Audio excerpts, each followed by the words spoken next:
herpak jezelf eigenlijk just like that. Dus je bewustzijn wordt zeg maar zo vergroot. Ja,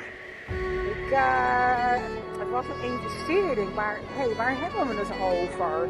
Dit is voor het leven. En of je nou 30, 40, 50, 60 of 70 jaar bent.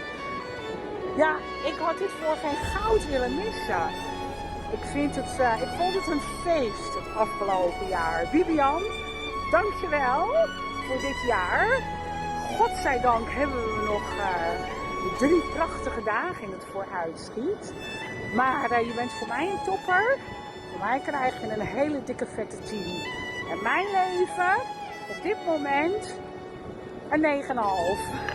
De inhoud van de training, ja, toen ik de inhoud daarvan las, toen ging ik eigenlijk meteen aan. Ik voelde echt een hele dikke jaar in mijn lijf, zeg maar.